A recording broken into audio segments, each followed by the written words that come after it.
Daghang badan kung maayong putulak para sa mga pangandoy. VisMin Supercup ang kontra droga, mag-iusap ang tanan. Anian na ang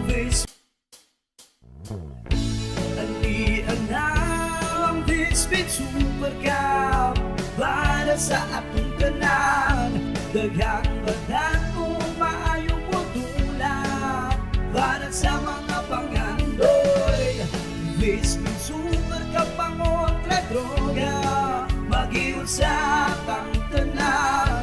Anian na ang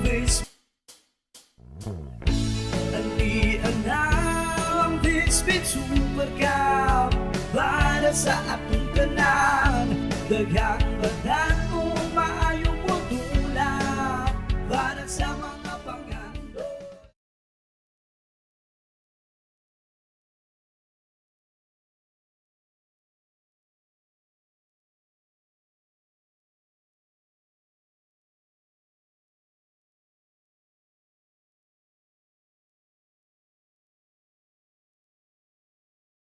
Out of a four-way logjam. My name is Nori Uy, together with my partner Noy Manansala as well as our courtside reporter Shane Romarate. We will bring you the action here at the day 6 of the Global Port VisMin Supercup. We are live at the Zamboanga City Coliseum. Noy, let's talk about the tournament format ulit. Magandang hapon sa ating mga manonood. For the tournament format, in the elimination round, there will be a double round robin wherein each team will be battling each other twice. Now, the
Uwiya o sedes kung ken kere o sedes suporta.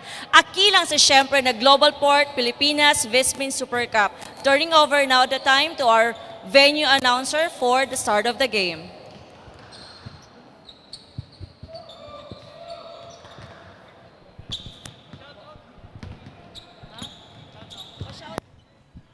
All right, good afternoon, ladies and gentlemen. Welcome to Pilipinas VisMin Supercup 2022 second season. And before we start, we would like to thank our sponsors, Rolando Navarro Foundation, Global Port, Taza Coffee, Cha-Cha Go, Golpe de Valientes happening on April 2, 2022, Camiseta at SM Minpro, Baller, Basketball Republic, the official social media partner of Pilipinas VisMin Supercup Season 2. And also brought to you by City Government of Zamboanga, headed by Mayor Isabel Beng Climaco Salazar and City Administration's Office Mike Saavedra. And now, here we go with our team for our first game.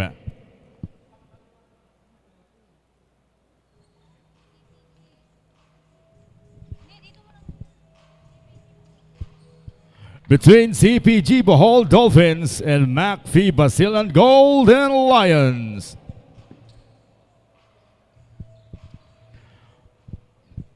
Ladies and gentlemen, here we go. The first 5 of CPG Bohol Dolphins.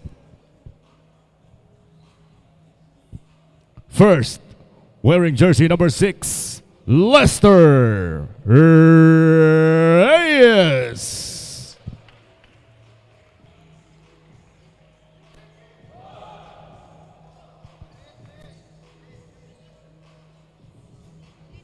Once again, ladies and gentlemen, here we go. The first 5 of CPG Bohol Dolphins. Wearing jersey number 6, Lester Reyes. Wearing jersey number 7, Lyndon Gudez.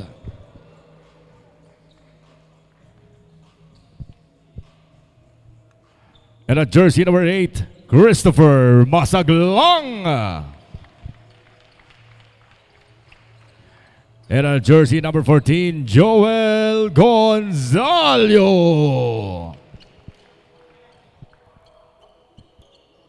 And at jersey number 23, Joel Boganciso.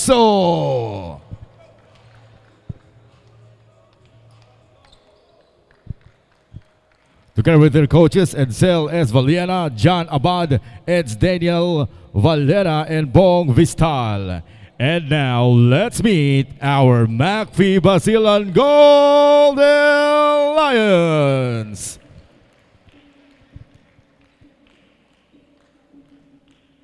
Here we go, jersey number 8,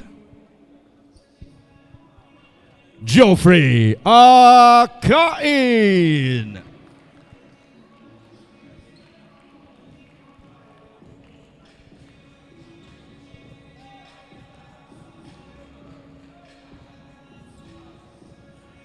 And a jersey number 10, Enrique Kukaunan.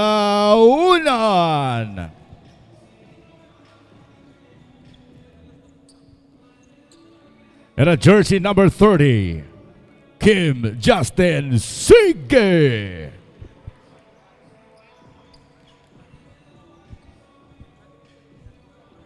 And a jersey number 39, Shaquille Alanis.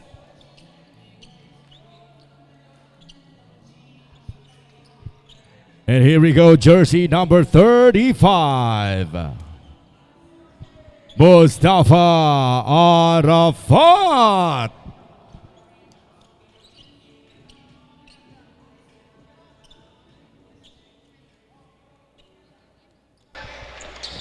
And our referees for today, Chief or Crew Chief Tata Brieso. Umpire 1, Sarah Ann Tartini Tahir. And umpire 2, Giovanni Tarosa. And this game is under the supervision and regulations of the Games and Amusements Board. Let's play ball! All right, and we are now at day 6 of the Global Port VisMin Supercup. This is your first game between CPG Bohol Pure Mineral versus the McPhee Basilan Golden Lions.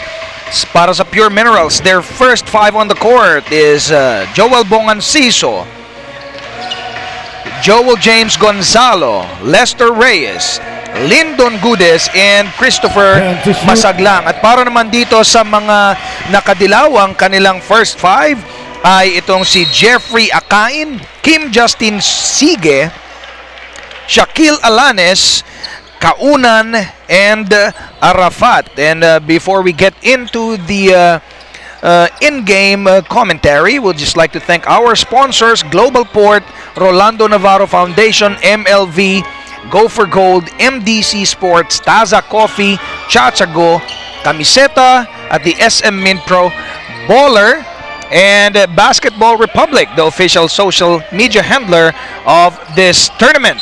At nakita natin Early on in the ball game, pinapakita ng dalawang team na to that they have the agendas in place. Of course, we have the league-leading CPG Bohol team, undefeated in 5 games, while ito namang Macfi Basilan, currently tied for second with 3 other teams at 3-2. And we have seen why they are undefeated, partner. No, obviously, hard work is paying off for this Pure Minerals. Kasi most of the time, what we've noticed in the last 5 games is that they're spreading the floor all across their lineup. Yeah, that's right. Actually, nakausap natin kanina itong si Coach Edsel Vallena. Ang sabi niya nga, kulang daw sila sa preparation time, and also for him, in every game, aside from trying to scout the other team, he's actually also trying to scout his players. Yun yung pinakamatindi ron, no? If you are handling a team and in-game, you are still trying to figure out what these players are actually capable of doing. Yeah, aside from actually coaching your team, you're scouting the other team, and you're scouting your own team. That's correct. At nawala ang bola doon, galing sa mga nakadilaw. Etong Pure Minerals, nagmamadali sa ilalim. Good recovery defense by the Golden Lions. Masaglang. Outside to Reyes. And now to Gonzalo, slashing inside! What's the call of the referee? Ang ganda ng slashing offense nitong si Gonzalo, which is what he normally does in this tournament. Yes, si Gonzalo, this is what he brings to the table for his team. Actually, this CPG Bohol team doesn't really rely heavily on their import as compared to other teams. Pero ito si Gonzalo nga, he does bring a certain element that the locals cannot provide. That's correct. At knockout play, Gonzalo inside. Of course, itong si Gonzalo is a great source of energy for this lineup of Coach Edsel Vallena. That's correct. And as you can see, sabi nga ni Coach Vallena kanina before the game, no? Meron silang worry din na if somebody beats them, that their momentum might suddenly drop. Of course, as I said earlier in the tournament, aside from the fact that winning is a habit you form, yung losing naman, it's something na you don't want to get used to. And of course, when you lose, ang worry nga nito ni Coach Edsel is baka biglang bumagsak ang moral ng team. That's right. And in their last ball game, they won just 3 points against the Ormoc squad, who are also showing that they belong to this league. Grabe rin yung Ormoc na yun. But on that particular ball game, partner, sino-sino yung mga nag-perform for them?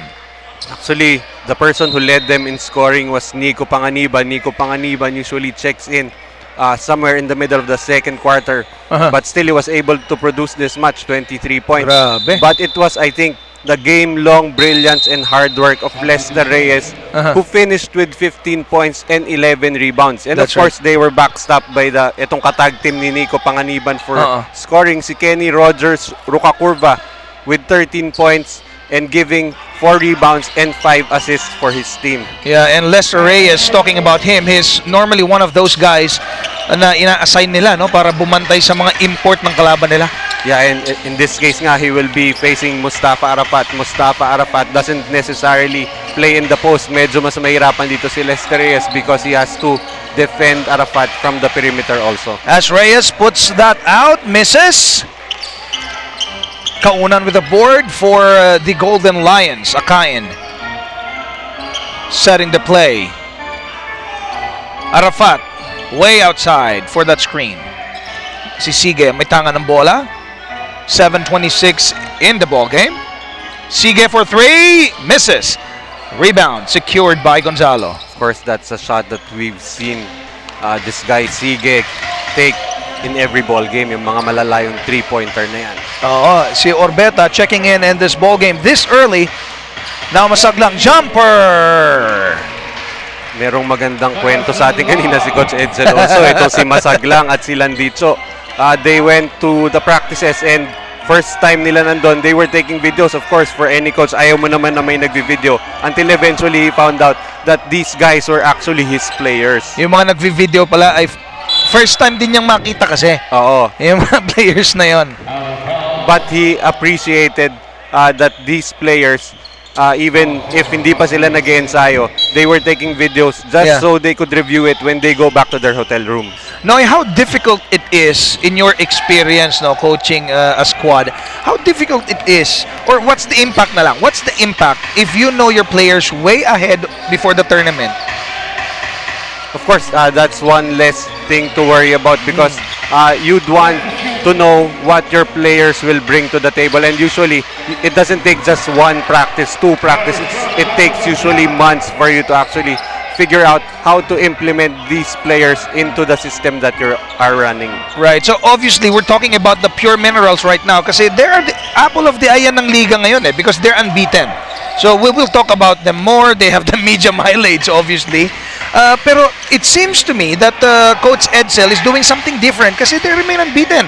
Considering the fact na, sabi nga niya, ang practice nila 3 days before the tournament lang nag-umpisa. Actually, hindi lang something different, something right. Diba? And I think it's just a matter of him being able to get the right players. He may not have had the time to prepare for this, but I think these players that he got are just players who fit right into the system that he's trying to run. Right. 6-2 ang score. Lamang po ang Pure Mineral Bungan. Siso sa ilalim. Misses. Gonzalo the board against Arafat. Gonzalo. Of course, you know, this guy, Gonzalo, will work very hard each and every game, and that time he was able to convert inside. Now, De Los Santos to Kaunan. Binigay dito kay Shaq Alanes. Kaunan hesitated. Nilabas. Alanes penetrating against the defense of Reyes. Misses. So far, itong si Shaq Alanes has been providing the offense for his team. And Masaglang doing something for Pure Minerals early on. Nakakuha sila ng foul underneath. Well, again, itong si Bongan Siso is a very great option they have in the paint. He may be undersized, but this guy will battle with just about anybody, even the imports here in this tournament. Yeah, we'll see how Bongan Siso be able to capitalize on these 2 free throws. First one a miss.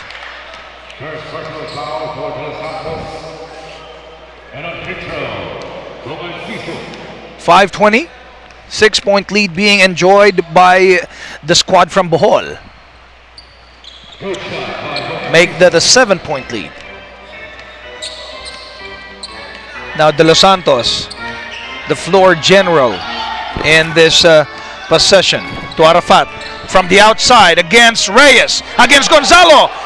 Gonzalo talagang tapal bida. Now Orbeta flying high.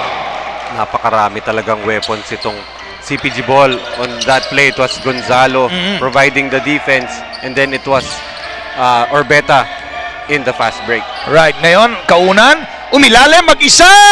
Sinabayan, nawala ang kanyang tira. That's a pretty good defense shown there by the Pure Minerals.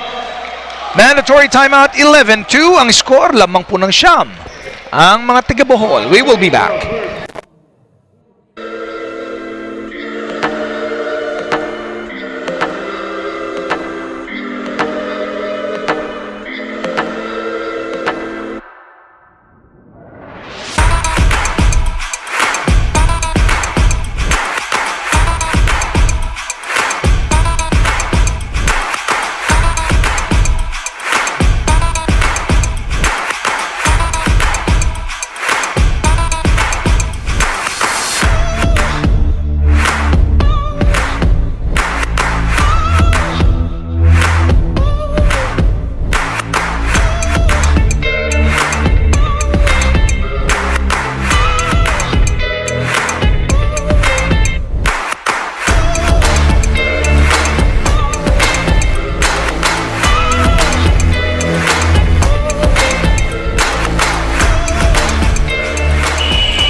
And back to the ball game at the Zamboanga City Coliseum. At tayo naman ay makakarinig ng isang report from Shane Romarate.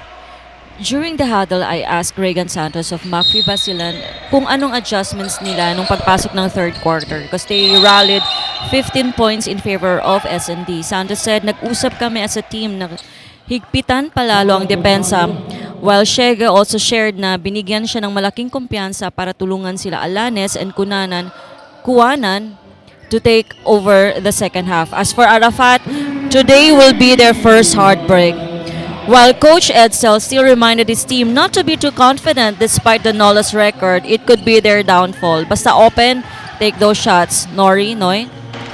Thank you, Shane. At ngayon pa lang, ako'y magsosorry na, partner, dito kay Shiege. Ayan. We've been saying Sige all along, Shiege pala. Sorry po.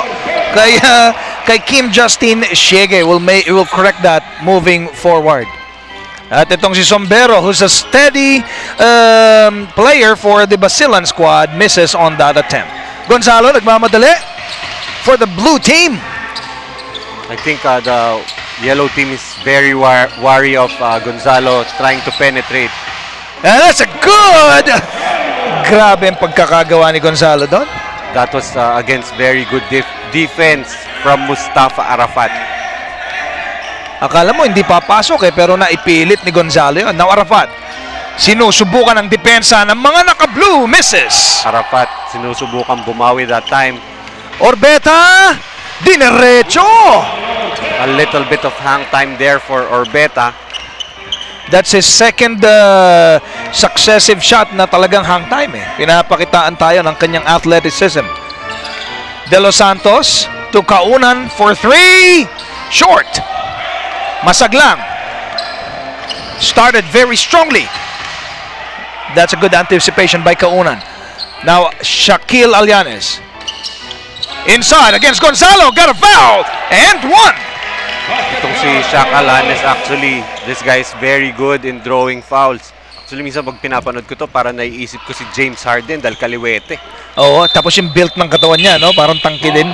Yeah, and actually the way also that he creates contact. Grabe Shades nga. of James Harden. At saka mabait tong batang to, palabati. Oo, kasi kasama natin to sa tinutuluyan natin. Lagi tayong binabati nito. Oo, and hindi, mabait naman sila lahat. Oo. Siya lang talaga extra mabait. It just so happen na lagi natin to nakikita si Shaq Alanes. Oo, hello sa mga pamilya ni Shaq Alanes sa Cavite. Alam mo partner, itong tournament natin, nakakatuwa kasi global market tayo Oo. Every ball game, talaga naman libo-libo ang nanonood sa atin. As Shaq Alanes converts another and one. Parang ito si Shaq Alanes, gusto niya ipagpatuloy natin ang pag-uusap tungkol sa kanya. Oo, narinig niya tayo Oo, pinag-uusapan ako, baka kailangan ko maka-score ulit. 17-10, 2:38 remaining. Early on, talagang ipinapakita ng Pure Minerals that they are really streaking. Nandun yung kanilang yung winners mentality early on no? Actually, itong si Shaq Alanes, tuloy na rin lang natin yung pag-uusap tungkol sa kanya. Nung huling laban nila kagabi against Sultan Naga de Maporo, he led his team in scoring. Buti nga lang meron siyang katulong, si Enrique Kaunan with a double-double with 16 points and 12 rebounds. And of course, to si Mustafa Arafat with 14 points and 15 rebounds. At ito, pumasok na sa ball game si Panganiban, being hounded by Arafat and Sombero. Nakawala ngayon na kay Orbeta. Senyal, the big man from Bohol. Senyal, forces, no, binigay kay Lianto. Natawagan sila ng 3-second violation doon. Actually, itong si Nico Panganiban, medyo maaga ang hugot dito ngayon ni Coach Edsel. Usually, he comes into the game around the second quarter together with yung tag team niya nga, si Kenny Rogers Rukakurva. Oo, hindi kaya dahil foul trouble itong si Gonzalo? Yeah, I think that's a possibility. But of course, yung mga players nga kasi, they play certain roles for the team and he has that very deep bench. So, I guess, at any point in time, pwede nga hugutin itong mga players niya. Ayan. Arafat nakakuha ng foul dun sa possession na yon. And it's 2:01 remaining. Ang games po dito sa Zamboanga City Coliseum are now being played live and also being broadcasted live sa Facebook page ng Global Port Pilipinas VisMin Supercup. That's the name of the Facebook page, Pilipinas VisMin Supercup. And also, we are live in sa YouTube, partner. Nandun na rin tayo. And for those of you who are within the area, para mapanood po ninyo itong si Senyal na rumi-rebound na ganyang kalakas, pumunta po kayo dito sa Coliseum. Ang mga tickets po ay available sa Camiseta and Carimadon outlets, sa SM Mimpro, Available din po yan sa Taza Coffee sa McIntyre Building, dyan sa Mayor Haldon Street sa Canilar. Tapos, available din siya sa Golden Boys Gym, Vitaliano, Agan Avenue. Para makita nyo yung ganong mga tira ni Senyal. Nagsimula mong pag-usapan yung mga ticket sa rebound ni Senyal, natapos yung iyong pag-discuss ng mga ticket outlets natin, conversion pa rin Naman o ni Senyal. rebound ni Senyal pa rin. Nakita natin tong si Senyal talagang hard worker ito sa ilalim eh. Actually, itong team nga ni Coach Edsel ay napakasisipag nito eh. Correct. And I think it has so far reflected in their win-loss column. 5 wins against no losses. Right. And earlier we're talking about them being the apple of the eye. Siyempre, obviously, itong mga tiga-Basilan, hindi naman papayag yan. Bakit sila ang apple of the eye? Kailangan makabawi-bawi kami. And all we thought nga, yung sinabi mo kanina, yung game nila kahapon, no? All we thought yesterday, talagang bibigyan sila ng magandang ball game nitong mga Barracudas. Pero, they have shown what they're capable of, itong tiga-Basilan. Of course, you wouldn't be tied for second place kung hindi ka naman nagpapakita na maganda sa ating tournament. And if you think about it, they're just 2 wins away from this CPG ball team. Matalo nila to, they'll be just down by a game. That's right. As Alianto misses on that 3-point attempt, etong mga tiga-Macfi Basilan will try to trim down the lead in this tail end of the first quarter. Shakalanes showing his wares early on. We have been talking a lot about Shaq Alanes. Kahit gusto nating iwasan na sa pag-usapan, ginagawa niya ng paraan. Oo nga eh. Kahit gusto nating tumawid sa ibang mga personalities, nandyan pa rin yung kanyang performance. A signal underneath, misses. There was a foul out of that rebound play against Orbeta. Nori, sa dami ng best natin ito pinag-usapan si Shaq Alanes. Baka lahat ng tao mamaya sa labas, lahat ng player, binabati tayo Oo, hindi. Ang iniiwasan natin dito, partner, tayo naman we are always trying to be neutral, Yes, of course. unbiased. We try to give media mileage to everybody. Pero talagang may mga tao talaga, partner, na mangingibabaw. And these are the individuals who are performing really well, exceptional, for each of their teams. Well, we always give credit where credit is due. Yun, ang lalim nun, partner. Hindi ko rin naintindihan, nabasa ko lang kanina umaga. Mukhang nahugot mo yun dun sa ating tinutuluyan. 23.1 remaining. There is a timeout. At may timeout po tayo. 19-14. Lamang pa rin ng 5. Ang Pure Minerals, we will be back.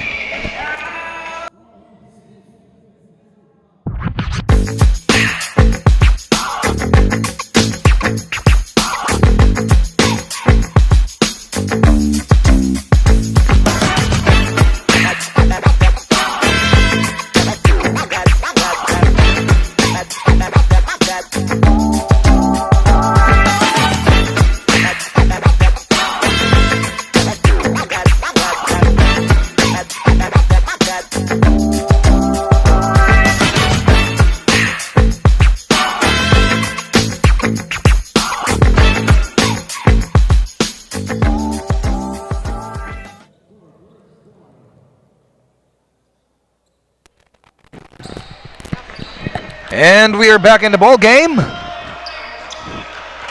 Malapit na matapos ang first quarter action natin. 22.9 seconds remaining. Bola po ng mga naka-blue. If CPG Bohol plays this right, then this will be the final possession of the first quarter. Oo, so si Bakay is now in the ball game. Leading the charge for the Pure Minerals. Sa ilalim, Paniban! Misses. Na-steal ni Bakay ang bola and converts. At dyan po nagtatapos ang first quarter action. Indeed, it is an interesting ball game. 21-14 in favor of the squad from Bohol. We will be back with more from your Global Port VisMin Supercup. And give you reliable, personal, trustworthy service. MLV Group. With you all the way. Mga Repapis, ito po ang inyong lingkod, Long Mea. Bored na ba kayo sa buhay? Aba, Walang mapaglibangan. Mga Repapids, eto na.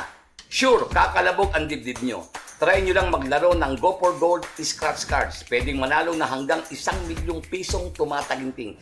Ganyang ka-instant ang premyo sa Go for Gold. At di lang yan, bawat kiss-kiss, matutulungan mo pa ang mga atletang Pilipino. Kaya ano pa hinihintay nyo? Magtungo na sa inyong suking Lotto outlets nationwide.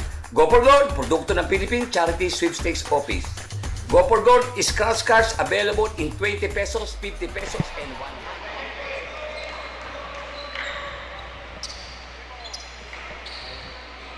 And we're back in the ball game. Noy, this is now the second quarter between CPG Bohol Pure Minerals and Macfi Basilan Golden Lions, who has been performing para dito sa mga naka-blue as early as the first quarter. I think so far for Macfi Basilan, their problem has been the lack of support for Shaq Alanes. Shaq Alanes scored 12 points in the first quarter, but they only have 14 as to against 23 now for CPG Bohol. Right, as Panganiban, nagbigay na naman ng additional 2 points para sa Pure Minerals. Siege to Sombero, rumatsada sa ilalim, got fouled by Lianto. Sombero now, I think, should try and give a little more production for this team in yellow. Etong si Sombero, ang laro nito parang yung mga yung mga alam mo yung player na yung mga asar ng kalaban, yung ganon. Parang mga Rodman, mga ganyan. Calvin Abueva. Masipag kasi itong si Sombero. Actually, he can also shoot from the outside. Pero hindi lang siya, you can't just say na stretch big siya because ito nga napaka-agile nito, napakalikot, and of course, even in defense. Kahit gusto mo ng pisikalan, bibigyan ka nito. Etong si Bakay at si Siege, nagpipisikalan doon. Ilalim ulit kay Panganiban. Good anticipation by Basilan. Pero ito naman talagang si Siege, ever since day 1, ang trabaho nito ay mangulit ng mga ball handler ng kabilang team. Oo, kaya nga tayo nagkamali sa apelyido. Akala natin, Sige ng Sige. Oo, Sige ng Sige. Yung pala, Siege. Ang ganda ng buhok nitong mamang ito.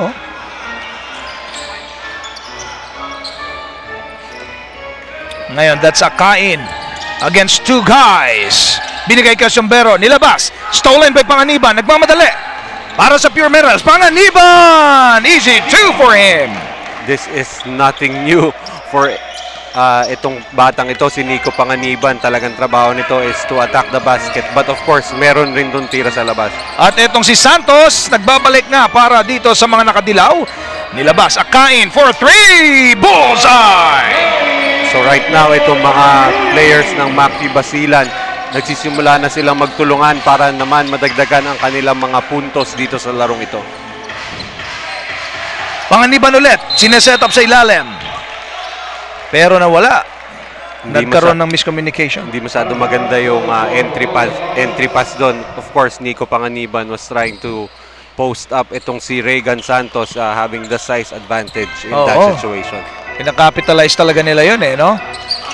Oh, that's a good screen for Sombero. Siege! Misses. Who's got the board? I thought Blue Balls will have it. Yes, they have.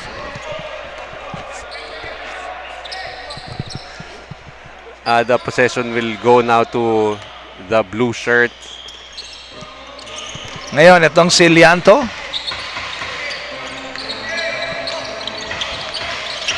Binigay kay Panganiban sa labas against Akain. He was asking for a foul. Walang tawag ang referee. Akain ngayon ang may tangan ng bola. Santos in the corner. 3! Misses. Pregondo.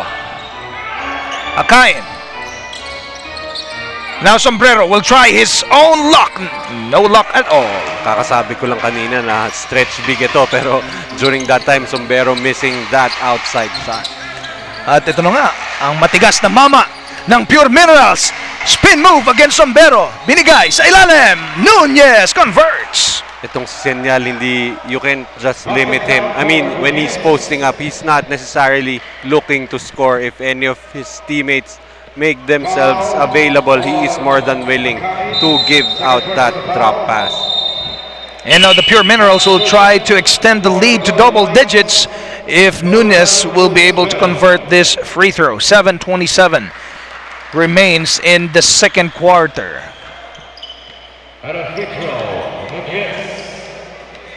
Nunes, walang kakaba-kaba. 10-point ball game. Isa rin tong maganda ang pangalan, si Nunez. Si Nunes. Si Adalbert Nunez. Parang mga hinuhugot sa mga pangalan ng singer nung araw no? Mga kapanahonan mo ba yan? Hindi Grabe ka. Hindi tayo ganun katanda, partner. Bakay, pull up J, no? Nilabas kay Panganiban. Nunes sa ilalim naman. Yes, sir. Isang dosenang kalamangan mula dito sa Pure Minerals ang hinahabol ngayon ng Golden Lions. Of course, itong Basilan kasi, if I'm right, I think they did play the last game last night, and ito nga, first game naman sila ngayon. Muntik mahuli ni Panganiban yon. Ito ba ang team partner na iisipin mong kulang ang preparation itong mga tiga-Bohol? Parang hindi eh. Parang ang tagal nang naglalaro sa isang team itong mga ito no? Parang ano pa to I mean, you wouldn't know. I mean, if we didn't tell our viewers that they only had how many? 6 practices. Out of those 6, 3 beses lang sila na kompleto. Hindi halata sa the way that they have been playing so far in this tournament. Oo nga. Grabe ang pinapakitang capabilities and abilities nitong mga tiga-Bohol. I'm sure masayang-masaya no ang kanilang team owner na si Sir Gerardo Garcia dito sa performance as Bregondo goes underneath for that knuckle play. Itong si Bregondo, napakalapad nito, no? It's quite surprising that the blue shirts actually missed him cutting inside. Yeah, ang ganda ng pangalan din ni Bregondo, pang malapad din Bregondo. Bregondo, diba? Pangalan pa lang malapad na. Bakay against Siege. Itong dalawang mama na ito, talaga naman. Bakay, ilalim, binigay kay Panganiban. Shot clock violation, tinawag ng ating mga officials. Of course, for any coach, you hate that happening, not being able to even take a shot attempt in a span of 24 seconds. 10-point ball game with 6 minutes in the quarter. Siege at Bakay patuloy na nagbabakbakan. Arafat tries his own shot underneath, forces it, no way. A little while there for Mustafa Arafat. Lianto nagmamadali, kanino ibibigay? Kay Bakay? Sa ilalim, nahuli ni